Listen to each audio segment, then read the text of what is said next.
अंकिता एक बहुत ही अच्छे घर की पढ़ी लिखी और चुलबुली लड़की थी।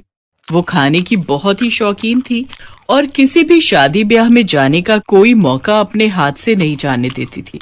अंकिता की माँ पूर्णिमा और पिता राजकिशोर दोनों ही अपनी भुक्खड़ बेटी की आदत से बड़े परेशान थे।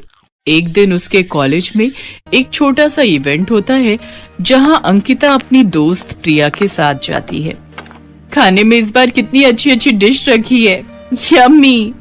अरे इस लालची लड़की को तो देखो, पूरा ध्यान इसका खाने पर ही है। ऐसा लग रहा है जैसे सारा खाना अंकिता बाहुबली ही खा जाएगी। कहीं तुम मुझे हल्के में तो नहीं ले रही हो? ये जो बाहुबली थाली रखी हुई है ना, इसे मैं 15 मिनट में खत्म कर सकती हूँ। 15 मिनट में। 15 क्या, मैं तुझे पूरे 30 मिनट देती हूँ। तू थाली खत्म करके दिखा मुझे। अंकिता झट से शर्त स्वीकार कर लेती है और 30 मिनट से पहले ही पूरी थाल का खाना खत्म कर देती है। ये देखकर उसके सारे फ्रेंड्स हक्के बक्के रह जाते हैं। इवेंट खत्म होने के बाद सब अपने अपने घर चले जाते हैं। घर पहुंचकर अंकिता को पता चलता है कि आज शाम को पार्टी में जाना है। अंकिता फटाफट रेडी हो जाती है और बोलती है, मॉम डैड कहाँ है आप दोनों? जल्दी चलो ना, लेट हो रहा है। अरे मुझे भूख लग रही है। कितना टेस्टी टेस्टी खाना बना होगा वहां, मजे आ जाएंगे आज तो। अंकिता, वहां पर खाना खाने पर ना तू थोड़ा कंट्रोल रखना अपना। ओके मॉम, पहले पेट पूजा फिर काम तुझा। इज्जत गई भाड़ में, मैं तो जमकर खाऊंगी। पार्टी में अंकिता अपनी माँ की बात मानकर थोड़ा सा खाना खाकर एक साइड पर जाकर बैठ जाती है। तभी वहां पूर्णिमा की फ्रेंड उर्मिला का बेटा अनिकेत आता है और बोलता है, हाय अंकिता। हेलो, आप कौन? माई सेल्फ अनिकेत, उर्मिला जी का बेटा। ओह अच्छा। मैं काफी देर से आपको देख रहा था। आप तब से ऐसे ही बैठी हैं, कुछ खाया भी नहीं है। आपको पार्टी का खाना पसंद नहीं है क्या? मेंटल इंसान, मैं तुझे कैसे बताऊं खाने से कितना प्यार है।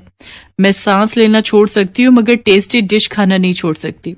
और फिर कहती है, नहीं नहीं ऐसी बात नहीं है। दोनों आपस में बात कर रहे होते हैं और आपस में हंसी मजाक करते हैं। फिर दोनों एक साथ में खाना भी खाते हैं। दोनों की फैमिली उन दोनों को साथ में देखकर बहुत खुश होती है और एक दूसरे से बात करती है। दोनों बच्चे साथ में कितने अच्छे लग रहे हैं ना, क्यों ना दोनों को एक साथ में कर दे। अरे आपने तो मेरे मुंह की बात छीन ली। ऐसे ही वक्त बीतता जाता है। अनिकेत के परिवार वाले अंकिता के लिए अपने बेटे का रिश्ता लेकर आते हैं। दोनों परिवार वाले अपनी आपसी सहमति से रिश्ता पक्का कर देते हैं। कुछ ही दिनों बाद दोनों की शादी हो जाती है। शादी के कुछ दिन तक तो सब कुछ बिल्कुल ठीक चलता है। अंकिता एक अच्छी बहू की तरह अपनी सारी जिम्मेदारियां संभाल लेती है, पर उसकी जरूरत से ज्यादा खाना खाने की आदत में कोई सुधार नहीं आता। ऐसे ही एक दिन बहुत सारा खाना बनाकर डाइनिंग टेबल पर रख देती है, जिसे देखकर उसकी सास गुस्से से बोलती है, अरे बहू, बस 4 लोगों का खाना बनाना था और तूने तो पूरे गांव का खाना बना दिया। अब इतना सारा खाना खाएगा कौन? अरे क्या हो गया भाग्यवान, क्यों बेवजह गर्म हो रही हो? पहली बार है, हो गई गलती, माफ कर दो। सभी लोग खाना खाकर अपने कमरे में चले जाते हैं और अंकिता खाना खाने टेबल पर बैठ जाती है और 1 घंटे में ही सारा खाना खत्म कर देती है। जैसे ही उर्मिला वहां आती है, वो सारा खाना खत्म देखकर हक्की बक्की रह जाती है। अरे ओ करम चली, अरे कितने जन्मों से भूखी थी तू, जो सारा खाना 1 घंटे में चट कर गई। देखा माँ जी, कर लिया ना सारा खाना खत्म। मैंने आपको पहले ही कहा था मैं सारा खाना खा लूंगी। मजा ही आ गया खाना खाकर। ऐसे ही कुछ दिन बीत जाते हैं। अंकिता 1 महीने का राशन 1 हफ्ते में ही खत्म कर दिया करती थी। वो रोज अलग अलग तरीके की डिशेस बनाकर अपने लिए एक बाहुबली थाल तैयार करती थी और अकेले ही पूरी थाल चट कर देती थी। उसकी इस आदत से सभी घर वाले बहुत परेशान हो गए थे।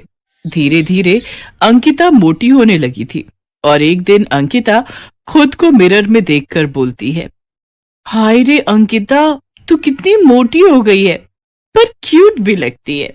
नजर ना लगे तुझे। अरे क्यूट नहीं, भैंस लग रही हो खा खा कर।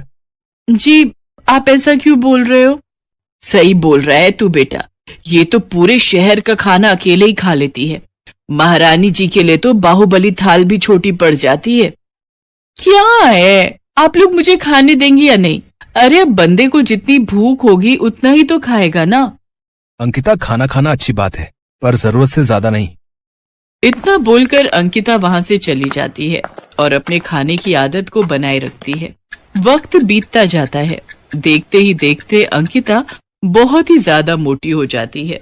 उसका उठना और बैठना मुश्किल हो जाता है। ये सब होता देख अनिकेत को बिल्कुल भी अच्छा नहीं लगता और वो अंकिता को सबक सिखाने के बारे में सोचता है। ऐसे ही एक दिन, देखो अंकिता, मैं तुम्हें और नहीं झेल सकता, इसलिए तुम्हारे लिए अच्छा होगा कि तुम मेरे घर से निकल जाओ। पर क्यों अनिकेत, मैंने क्या किया? आप ऐसा क्यों कह रहे हो? नहीं नहीं, मुझे कुछ नहीं सुनना, तुम निकलो बस मेरे घर से। नहीं नहीं अनिकेत, ऐसा मत कहिए, मैं आपसे बहुत प्यार करती हूँ। नहीं नहीं, मुझे कुछ नहीं सुनना, तुम निकलो बस मेरे घर से। वक्त बीतता जाता है।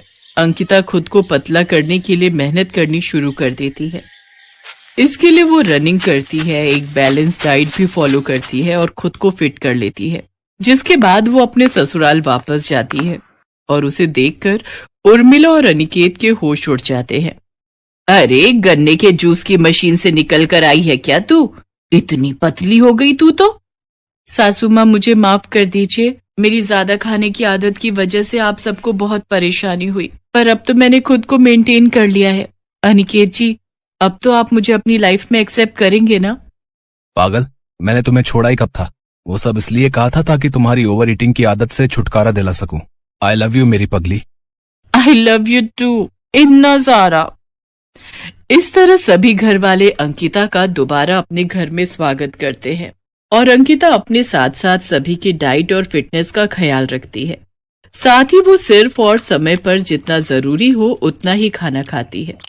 ये सब देखकर अंकिता की सास को और अनिकेत को बहुत खुशी होती है, जिसके बाद सभी लोग मिलकर एक साथ खुशी खुशी रहना शुरू कर देते हैं। इस वीडियो को लाइक करें, हमारे चैनल को सब्सक्राइब करें, बेल आइकन जरूर प्रेस करें हमारी न्यू वीडियो सबसे पहले देखने के लिए।